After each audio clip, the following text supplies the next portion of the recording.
Here I am to worship, here I am to bow down, here I am to say that you're my God. You're altogether lovely, altogether worthy. 2021년 2월 22일 아침입니다. 오늘도 말씀과 동행하며 거룩한 리듬으로 살아가시는 푸른나무교회 성도님들이 되시기를 바랍니다. 먼저 신실하게 진실하게 찬송함으로 시작하겠습니다.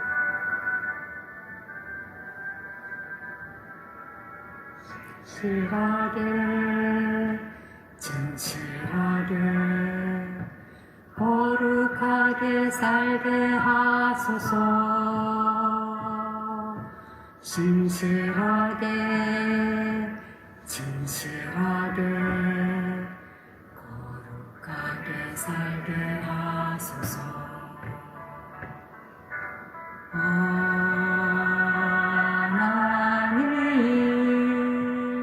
나의 마음 만져주소서.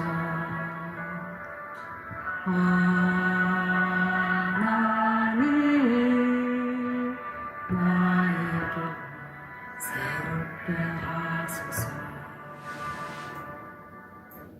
오늘도 하나님께서 우리의 마음을 만지시고 우리의 영혼을 새롭게 하시는 날 되기를 바랍니다. 오늘 함께 나눌 말씀은 마태복음 16장 1절로 12절 말씀입니다. 오늘은 현대인의 성경으로 함께 읽어보도록 하겠습니다. 바리새파 사람들과 사두개파 사람들이 예수님을 시험하려고 와서 하늘에서 오는 기적을 보여달라고 하였다. 그러나 예수님은 그들에게 이렇게 대답하셨다. 너희가 저녁에 하늘이 붉으면 날씨가 좋겠다고 말하고 아침에 하늘이 붉고 흐리면 날씨가 좋지 않겠다고 말한다. 이렇게 날씨는 분별할 줄 알면서 시대의 징조는 왜 분별하지 못하느냐. 악하고 음란한 세대가 기적을 요구하나 요나의 기적밖에는 보여줄 것이 없다. 그리고서 예수님은 그들을 떠나가셨다. 제자들이 호수 건너편으로 가면서 잊어버리고 빵을 가져가지 못했다. 예수님이 제자들에게 너희는 바리새파 사람들과 사두개파 사람들의 누룩을 조심하라 하시자 제자들은 서로 의논하며 우리가 빵을 가져오지 않았기 때문에 하시는 말씀이다 하고 수근거렸다. 예수님은 그들이 수근거리는 것을 아시고 말씀하셨다. 믿음이 적은 사람들아 왜 빵이 없다고 서로 의논하느냐. 아직도 너희는 깨닫지도 기억하지도 못하느냐. 빵 5개로 5,000명이 먹고 몇 광주리를 거두었으며 빵 7개로 4,000명이 먹고 몇 광주리를 거두었느냐. 내가 빵에 대하여 말한 것이 아니라는 것을 왜 깨닫지 못하느냐. 너희는 바리새파 사람들과 사두개파 사람들의 누룩을 조심하라.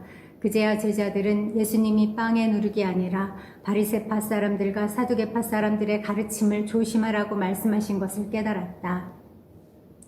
오늘 본문은 1절에서 4절 바리새인과 사두개인의 요구, 5절에서 12절 진정으로 중요한 것이 뭔지 두 부분으로 나누어서 살펴보도록 하겠습니다. 마태복음 16장은 예수님의 공생의 사역에서 분기점이 되는 장이라고 할 수 있습니다. 오늘 본문 바로 다음에 제자들의 신앙 고백이 나오고 예수님의 순환에 대한 첫 번째 예고가 나옵니다. 16장부터 예수님의 사역은 기적 중심에서 십자가 중심으로, 무리 중심에서 제자 중심으로, 메시아를 알리는 사역에서 메시아이심을 입증하는 사역으로 확연한 변화를 보여줍니다. 그런데 공교롭게도 그 물꼬를 트는 이들이 오늘 등장하는 바리새인과 사두개인들이라고 할 수 있습니다. 1절입니다.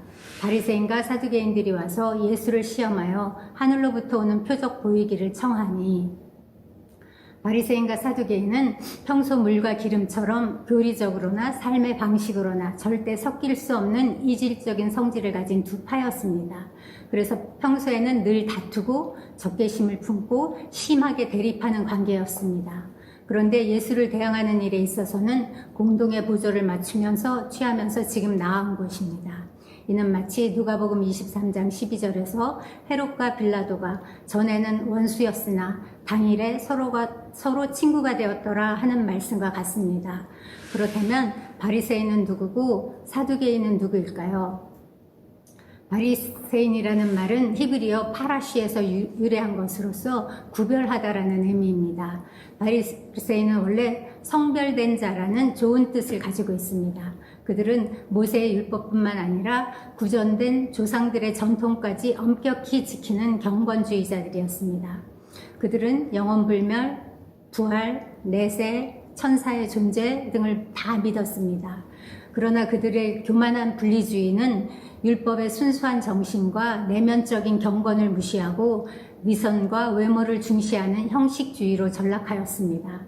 그래서 예수님은 바리새인들을 회칠한 무덤과 같다고 하시면서 화 있을진저라고 무섭게 책망하신 것입니다. 사두개인은 다윗과 솔로몬 시대의 제사장 사독에게서 기원했습니다. 바리새파보다 수적으로는 열세였지만 정치 경제적으로는 상당한 위치에 있었고 특히 교육의 혜택을 많이 받은 제사장급의 고위층이었습니다. 그들은 당시 유대인의 사법기구인 사네드린의 요직을 차지하며 큰 영향력을 행사하던 귀족 계급으로 모세 오경 외에는 모든 전승을 부인하고 내세도 부활도 천사도 심지어는 하나님의 섭리도 믿지 않았습니다. 따라서 그들은 세상적인 열심과 인간의 이성에 절대적인 기준을 두는 인본주의, 그리고 현세적인 복만을 추구하는 세속주의에 빠지고 말았습니다. 한마디로 바리새인들은 형식주의와 율법주의였으며 사두개인들은 기회주의와 물질주의였습니다. 그렇게 섞일 수 없는 이 두 파가 예수님을 대적하기 위해서 한마음 한뜻으로 의기투합한 것입니다. 그러면서 예수님께 하늘로서 오는 표적을 보여달라고 요구했습니다. 그들이 요구한 하늘로서 온 표적이란 무엇일까요? 이것은 구약시대 하나님께서 하나님의 종들을 통해서 보여준 하늘과 관련된 표적을 의미합니다. 즉 모세를 통하여 하늘에서 내려준 만나라든가 여호수아를 통하여 해와 달의 진행을 멈추게 하셨던 기적 같은 직접 하늘로부터 일어나는 초자연적인 현상을 말합니다. 그래서 그들은 합심해서 만일 당신이 하나님의 아들이요 오시기로 한 그 메시아가 맞다면 우리가 그 사실을 믿을 수 있도록 하늘에서 오는 어떤 기적을 보여달라고 지금 요청하는 것입니다. 그러나 설사 예수님께서 그러한 기적을 행하셨다며 그들이 믿었을까요? 아마 그랬어도 그들은 예수께서 메시아라는 사실을 받아들이지 않았을 것입니다. 그들의 교만과 위선이 그들의 눈과 귀를 가리고 있기 때문입니다. 사실 지금까지 예수님이 행하신 일들 자체가 하늘로부터 온 표적이었습니다. 병든 자를 고치시고 귀신을 내어 쫓고 죽은 자를 살리시고 바람과 파도를 잠잠하게 하시고 물고기 2마리와 보리떡 5개로 5,000명을 먹이시고 무리를 걸으시고 그 모든 일들은 그분이 하늘로서 오신 표적 자체라는 사실을 증명하는데 결코 부족하지 않았습니다. 그럼에도 믿지 못하고 예수님을 덫에 빠뜨리려고 그들은 불순한 의도를 가지고 주님께 나아온 것입니다. 주님은 그들의 악한 의도를 아시고 너희가 저녁에 하늘이 붉으면 날이 좋겠다 하고 아침에 하늘이 붉고 흐리면 날이 굳겠다고 날씨는 구별할 줄 알면서 어째서 이 시대의 표적은 분별하지 못하느냐고 그들의 완악함과 영적 무지를 꾸짖으신 것입니다. 여기 나오는 이 시대의 표적이라는 말은 개역 개정 성경에는 단수형으로 번역되어 있지만 원어 성경에는 시대들의 표적들이라고 복수형으로 되어 있습니다. 이것은 하나님께서 각 시대마다 여러 표적들을 주셨음을 나타내는 표현입니다. 특히 여기서는 예수님이 하나님의 아들이라는 표적이 이미 여러 번 나타났음을 증거하는 표현입니다. 예수님께서 그동안 보여주신 말씀과 사역들은 모두 이미 이 땅에 천국이 임했음을 보여주는 명백한 시대의 표적들이었습니다. 그것들을 보면서도 분별하지 못하는 그들에게 주님은 악하고 음란한 세대가 표적을 구하나 요나의 표적밖에는 보여줄 표적이 없다라고 말씀하셨습니다. 바로 여기에 예수님의 죽음과 부활이 은유적으로 언급되어 있습니다. 비록 직접적인 순환 예고는 아니지만 주님이 말씀하신 요나의 표적이 바로 예수 그리스도의 십자가 사건의 모형이기 때문입니다. 요나가 큰 물고기 뱃속에 들어가서 사흘간 죽은 듯이 있다가 다시 나온 것처럼 예수님도 사망의 권세를 삼키시고 사흘 만에 부활하실 것을 설명해 주신 것입니다.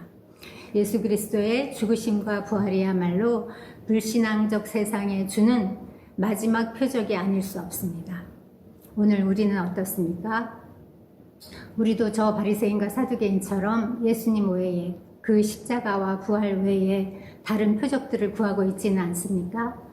세상에서 인정받고 싶고 보란듯이 성공하고 싶고 그 성공을 자랑하고 뽐내고 싶은 현실적인 욕망이 우리에게도 있지 않습니까? 솔직히 하나님을 말하고 신앙을 말하지만 그 본심에는 세상 영광과 성공과 부귀를 향하는 마음이 있음을 부인할 수 없습니다. 그것을 위해 종교를 동원하고 때로 하나님을 이용하기도 합니다. 이런 마음을 하나님은 악하고 음란하다고 하십니다.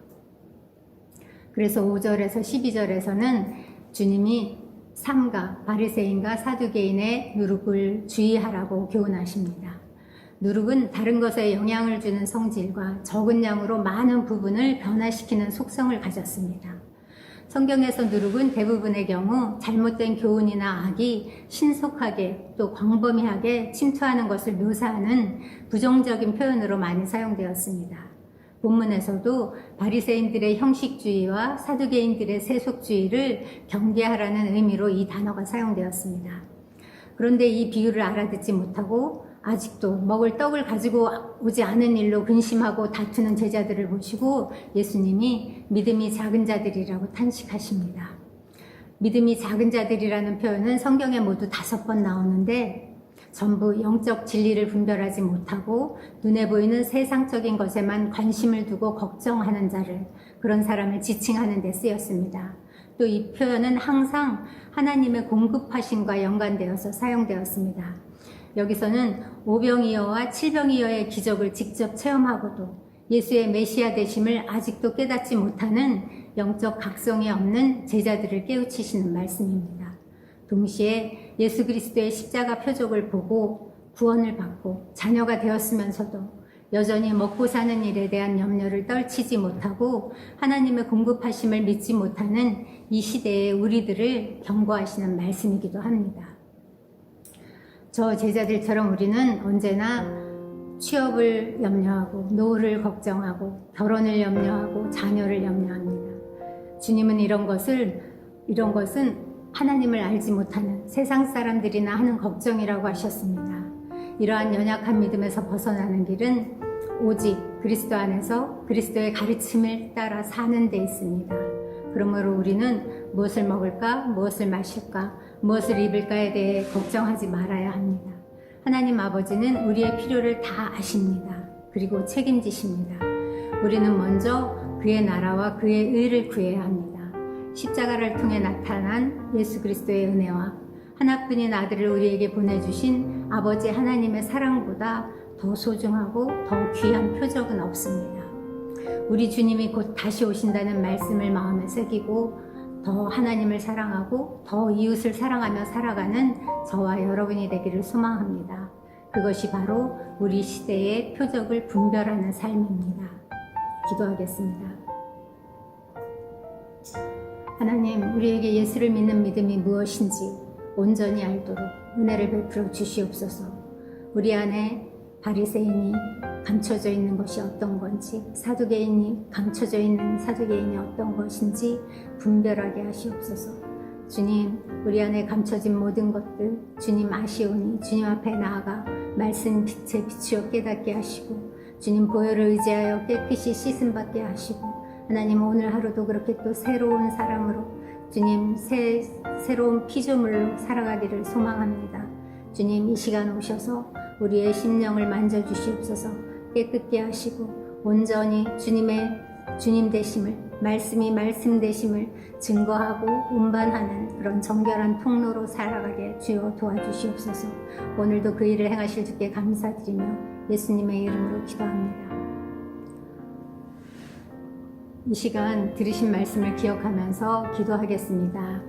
우리가 이 세상의 물질주의, 성공주의와 혹시 바꿔버리고 많은 그 은혜가 있다면 주님 그거 우리가 이 시간 깨닫게 하시고 회개하게 하시고 다시 출발하는, 다시 마음을 가다듬고 출발하는 하루가 되게 해주세요. 기도하시고요. 그 다음에 주님께 꾸준 듣는 그러한 심령이 아니라 칭찬 듣는 심령이 되도록 그렇게 우리를 이 시간 다시금 정결케 해달라고 기도하시겠습니다. 그 시대를 잘 분별할 수 있는 영적 지혜와 그 분별의 눈을 열어주세요. 기도하시겠습니다. 그리고 지체들, 여전히 우리 가운데 연약한 지체들, 관계 때문에 어려운 지체들, 큰 시험을 앞두고 있는 지체들, 여러 형편에 있는 지체들이 있습니다. 하나님의 은혜와 도우심이 아니면 우리가 살 수 없음을 고백합니다. 그 지체들을 주님께 올려드리며 기도하시겠습니다.